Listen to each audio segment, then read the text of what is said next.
Hello, hello, hello. This is Tiffany with Healthy Passions. If you do not know me, let me briefly introduce myself. I am a certified personal trainer, certified wellness coach, certified energy healer. By birth, I am an oracle, prophetess, and a natural healer.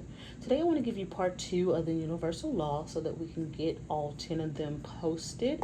And if you have not heard part one, go ahead and listen to that one first. They're not in any particular order, but the definition that I use for witchcraft is on that one. So I kind of want you to get the understanding of that definition without having to constantly repeat it.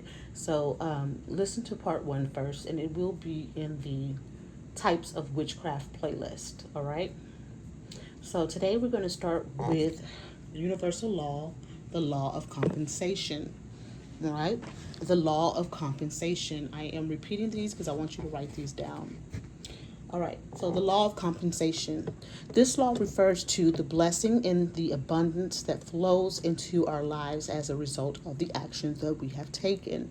This law isn't just about financial compensation, but encompasses love, friendship, and the energy we put out into the world.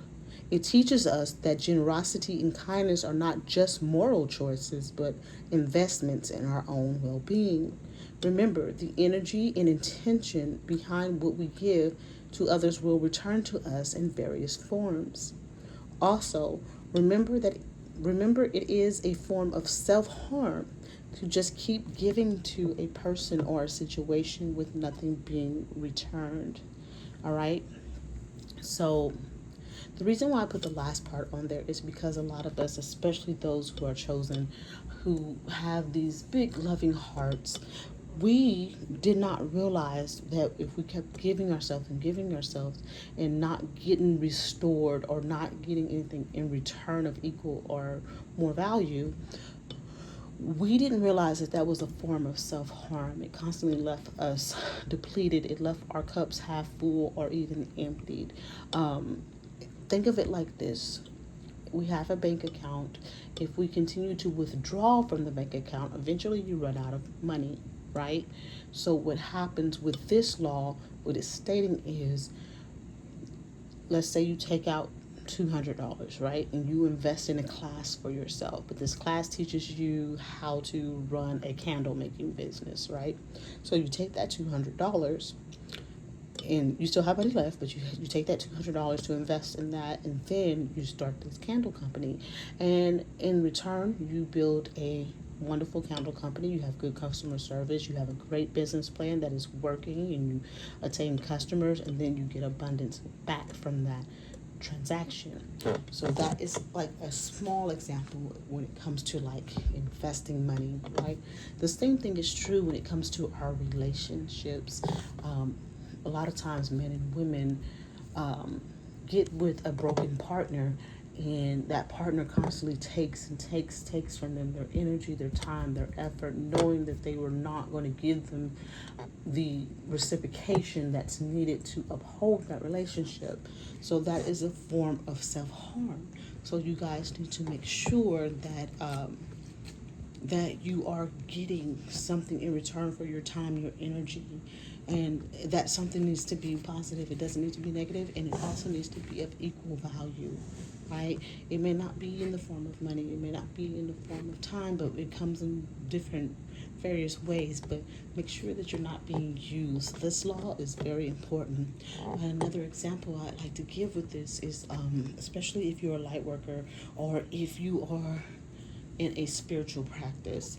A lot of times people think that you should give your gifts and your time and your attention, your wisdom for free because you have that gift.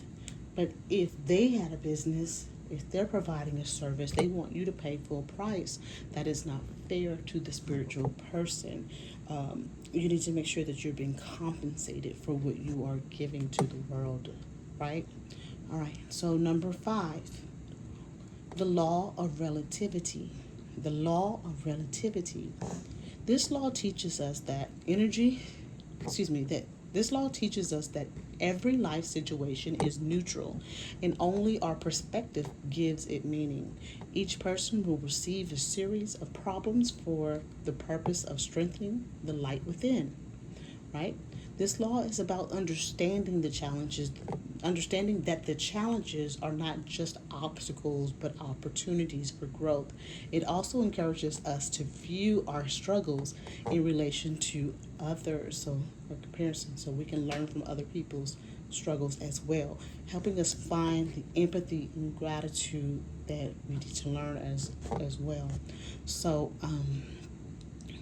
this is kind of important because I think a lot of times when we are broken or when we have not healed, we think that when life keeps throwing obstacles and struggles and situations at us, that we are being targeted, or we feel like God is not the Most High Yahuwah is not listening to us, or He's not helping us, or we feel like He's forsaken us. And a lot of times that is not it. A lot of times it's just a neutral situation used to build up your character, to build up your spiritual and physical strength, to build up your faith, to put you in the position that you need to be in to walk into the purpose that the Most High has for you. So I think that a lot of times we mistakenly take that as being punished, and really you're not being punished. You're being, thank you Holy Spirit, you're being sent through the furnace so that you can come out refined, right? Number 6, the law of polarity. This states that everything has an opposite and they are identical in nature but different in degree. For example, heat and cold are the same temperature but they vary in degree, right? This law helps us understand and appreciate the duality of life, right? It shows and teaches us that we can't have good without bad, success without failure, or joy without sorrow. This law is critical for helping us navigate life's ups and downs, and we experience them both, right? So we experience both, and we can learn and appreciate both sides of any experience or situation. Give me a moment. I want to make sure I didn't repeat that on the first one.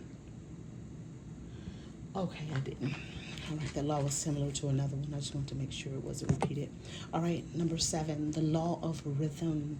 All right, the law of rhythm is about the regularity of the universe. Everything operates in a cycle or rhythm.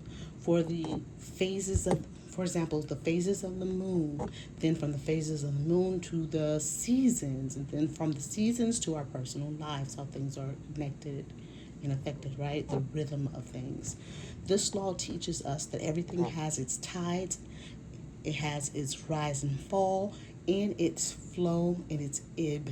All right. Understanding this law helps us to go with the flow of life, realizing that life is a series of cycles and seasons.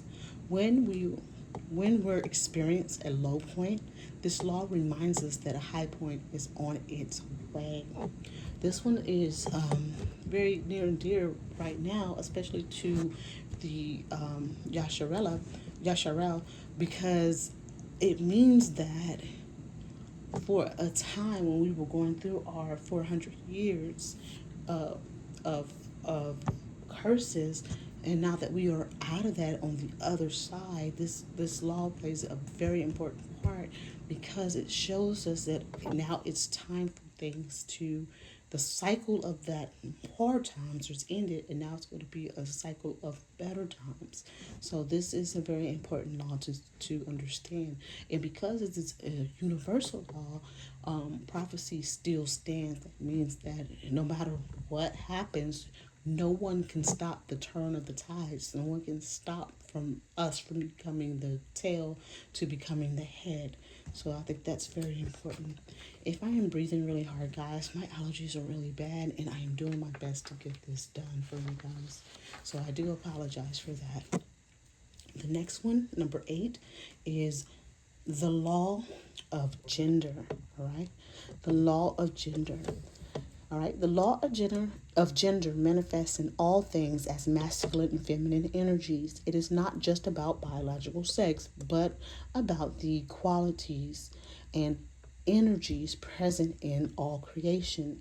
This law teaches that Both energies are important for creation, transformation, and growth.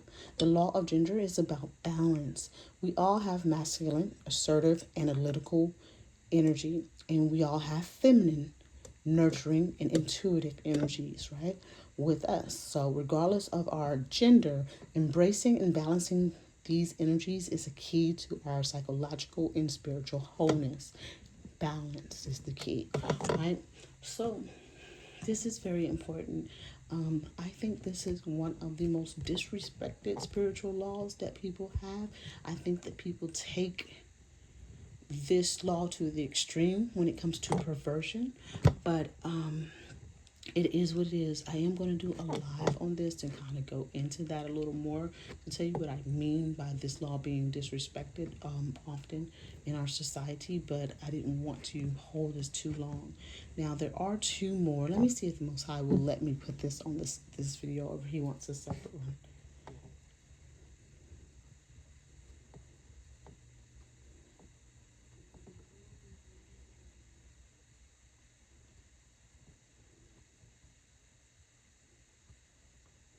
Okay, he's telling me to go ahead and proceed because there's only two more. I meant to do three, and three, or something like that, but he said go ahead and proceed. All right, so number 9 is the law of correspondence. All right, the law of correspondence.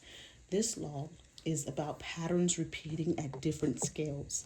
It suggests that what happens in the physical world mirrors what happens in the spiritual realm, right? Think of it like this. Have you ever noticed how the structure of an atom looks like a bit like a solar system? So you have your atom, kind of looks like a small solar system.